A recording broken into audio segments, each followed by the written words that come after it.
Hi everyone, Corey here with Euromaidan Press. Today I had the chance to sit down and chat with mountaineer Antonina Samoilova. Antonina Samoilova is the first Ukrainian to summit Mount Everest 3 times, as well as the first Ukrainian woman to summit 2 8,000 meter peaks in 24 hours.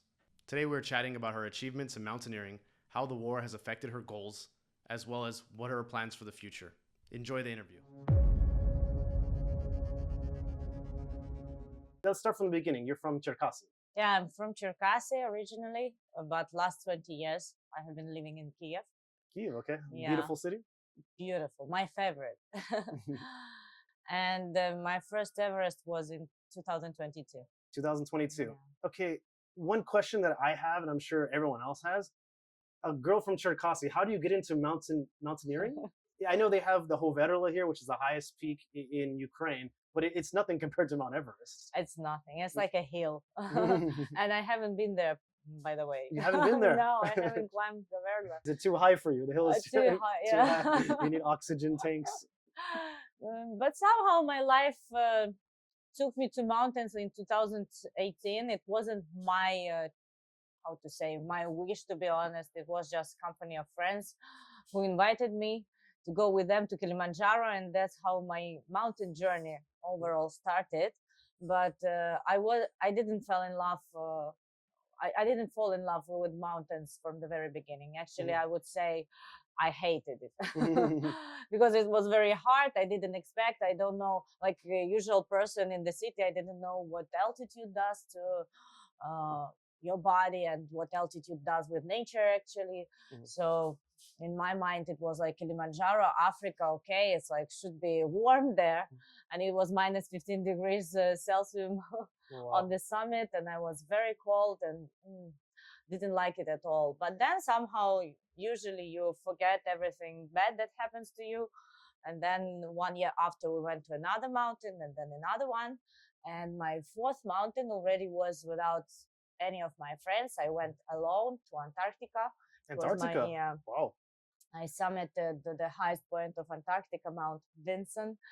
And it was my first, like, how to say, expedition alone, on my own, with all like people that I didn't know. And what year was this? It was 2021, and it was the very end of it. Actually, I met the New Year in Antarctica. Oh, really? In Antarctica? Yes. You celebrate with the penguins down there? No penguins there. Penguins are only on the seashore. Oh, okay. And inside the continent, it's nothing. It's like zero life, and it's very unusual place. Yeah. And then you got there from Argentina or from Chile. From Chile. No. Okay, right on. Punta Arenas is the point where you fly by Boeing, by the way, into the middle of Antarctica, and you land on the ice, and it's very, very cool experience. Probably the best one in my life. Okay, and that was 2021, right? It was, the beginning of 2022. So I met the New Year there. Yeah. I summited Mount Vincent on 3rd of January. And then I came back. I was totally in love with mountains and big expeditions after this. And being in Antarctica, I booked 2 other expeditions already for other mountains. That's how I appeared not in Ukraine when war started. Okay, yeah, it's hard to talk about the beginning of 2022 without talking about the full-scale invasion. Where were you and what were you doing at that time, on the exact day? Exact day, I was summiting Mount Orizaba, the highest volcano of North America, in Mexico. And actually, I even didn't know about the invasion. About invasion. I knew only 1 day after, by message from my sister. And this was that was the moment that all life changed. Very awful experience, to be honest. Even now, like remembering Mexico, I have these associations, and I don't want to go there. I associate Mount Orizaba with something really unpleasant and bad, to be honest. But that's how my life changed at one point. Everybody's life changed, but and mine as well. And mine was changed in such kind of way that I understood that I will not come back to Ukraine the nearest time. So I was searching where to go, and I decided to go to Nepal. Nepal. No. Okay, and this is when you started summiting Mount Everest, right? Yeah. Okay, but before we talk about that, your achievements there, you said before we were recording, you said that you have family that are currently in the military, right? Yeah, my brother and father, they joined the army in the first week of the war, like many men did. So they are not military men. They just joined as volunteers and like territorial defense unit. And afterwards, my father went to the front line, and my brother, because of his health state, he wasn't sent there, thanks God. He was in Cherkasy in the unit in Cherkasy at this time. How do you deal with all of this? Because it's probably very stressful having your family. Yeah. You know, I have friends that are fighting, and it's stressful a bit for me, but I don't have any family like you. How stressful is it to deal with that and also, climb summit mountains like Mount Everest? When they were in territorial defense in Cherkasy, I felt a little bit more calmer, because like not in the front line, at least, thanks God. Yeah, but I have a story with the front line of my father. I didn't know about this. They were keeping it like a secret from me, for me not to be worrying. So actually, I knew about this fact only half of a year after he went there. Oh, wow. So like half of a year, they were telling me like some fairy tales, like where is he? Like he's on some how to say trainings, blah blah blah. But it wasn't true. So actually, he went to frontline in January 2023, and I knew about this only in July. Oh, wow. Yeah. So, And that was the stress. That's when I started to worry. But what is good, what mountains gave to me, I don't have this like high anxiety or how to say, I have quite philosophic approach to life for the last 3 years, which is probably the gift of mountains, because I suppose it's like before mountains I was very worrying person about everything, and now I somehow think like that something in this world that we can't change. We can just live and do everything dependent on us, but worrying doesn't help. well, yeah, going out in nature really clears the minds, like, Yeah. for sure. So what motivates you to keep going? You summited Everest 3 times already. How many times before you're like, okay, that's enough? Like, what motivates you to keep going? Every time I had different goal. First time it was Everest as Everest. Everybody wants to climb Everest, who is involved in mountaineering as a highest point of Earth. Then the second time I wanted to do it without supplementary oxygen. And third time I wanted to do this traverse, which is like 2 8,000ers in one day. So every time it was different goal. The one that I didn't achieve was at the second year. So I didn't summit without supplemental oxygen, but I summited just with a bottle. Okay, and then so you did Mount Everest, then you went back down, and then you summited this other one. I don't know how to pronounce it. Lodze. Lodze. Yeah. Okay, yeah. And you summited that one, and this took you less than 24 hours? Yeah, exactly 24 hours. Like I was standing at 6 o'clock in the morning on Mount Everest, and the next morning, 6 o'clock, I was standing on Lhotse. Okay, and I remember when I was doing some research about you, I saw that there was a picture of you, and you were on top of one of the summits, and then you had a photo of someone in the military. Yeah, so it's Alex Gryanik. It's a warrior who died in Mariupol, and it's like a story behind all this. I didn't know him personally, but when I was already in the base camp during my third expedition, I got a message from my friend. He's mountaineer, and he's helping a lot to our army now from Ukraine. He's staying in Ukraine, of course, now. And he texted me, Tonya, we have one like, I want to ask you about something. Can you please take the photo of Alex to the summit, because it was his dream of his life, which like couldn't come true, but at least somehow I could implement his dream in life.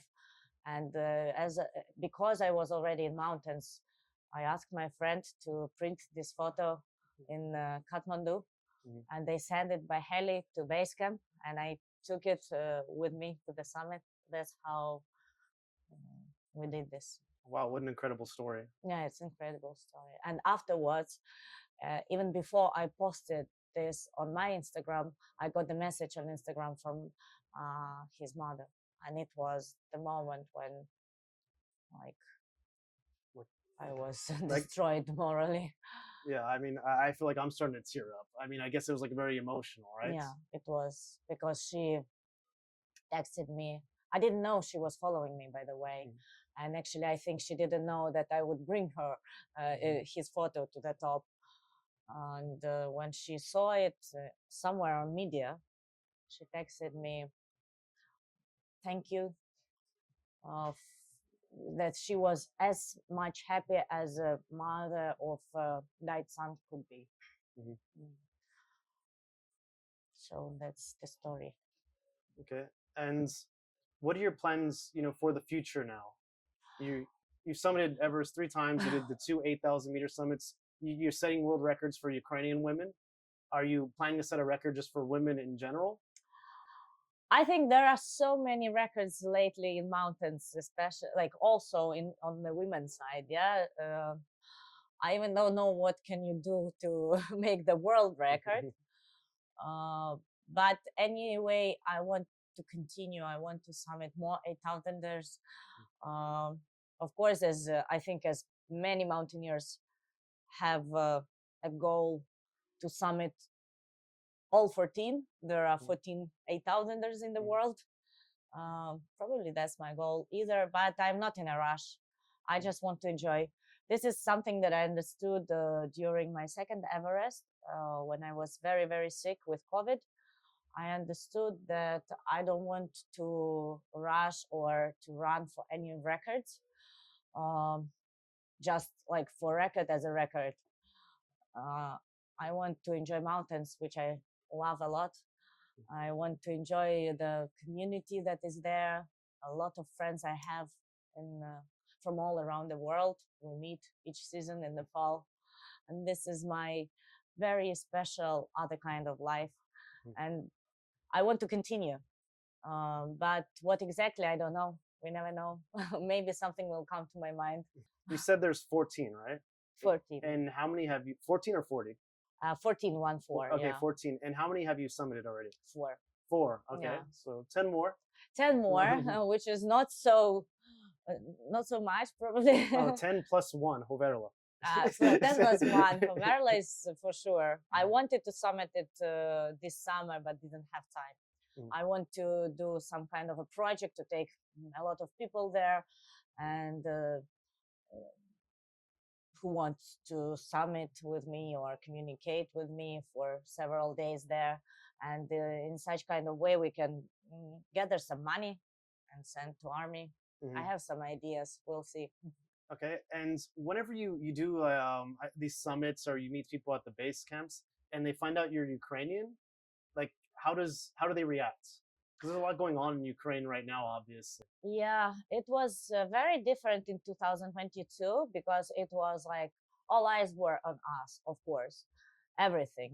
When people knew that I was the only one Ukrainian in the base camp, they came to see me. They asked for our flag to bring to the top also, because I had I have many flags with me. I gave them. So it was like the central point of the world's life. Yeah. Unfortunately, what I can say, 2 years after, everything changed. It's not on the point so much as it was. Like, it's not. Some people even were asking me, like, but it's okay. Like, the war is over. Really. I couldn't believe, but it's fact. And this is what I want to do. How to say, this is some kind of my mission, why I bring these flags, our flags, to the top, to remind the world, actually. I can say, even unfortunately, some people even a little bit like annoyed with all this Ukrainian theme, but I don't. For me, it doesn't matter. I'm doing my job. Okay, and we talked about this briefly before, but maybe we can discuss it again. So you don't have a home, right? You were saying that you live in Ukraine sometimes, but you travel a lot. Can you tell me about this?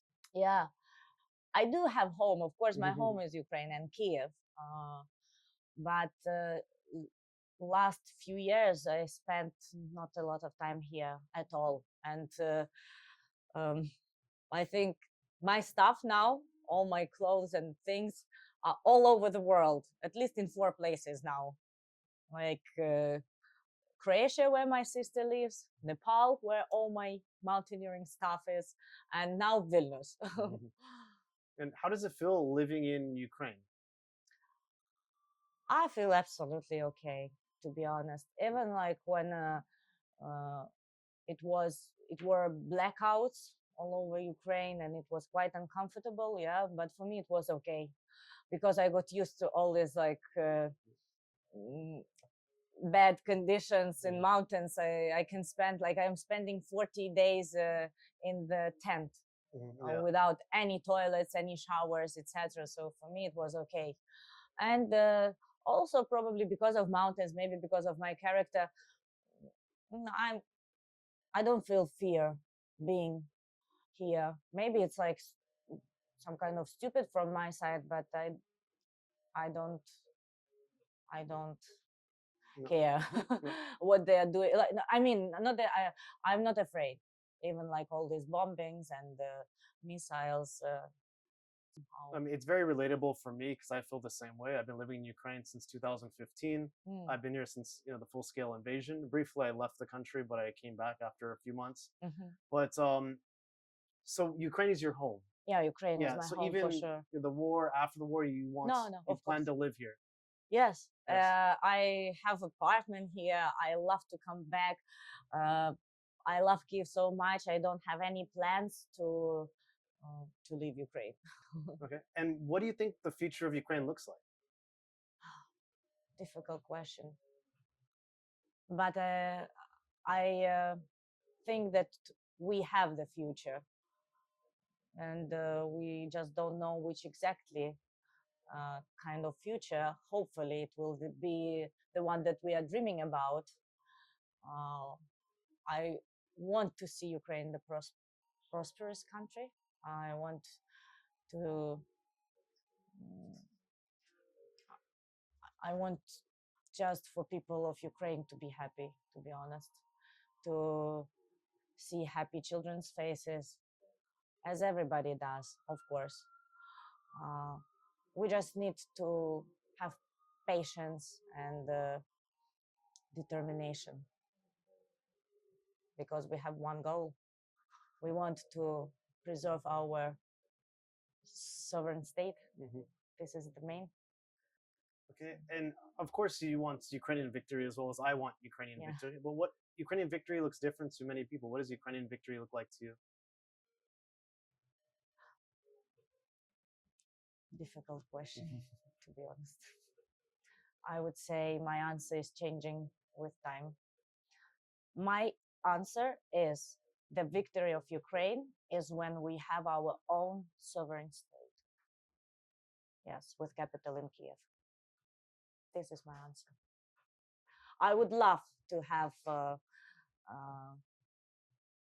victory as, for example, as I imagined it 1 year ago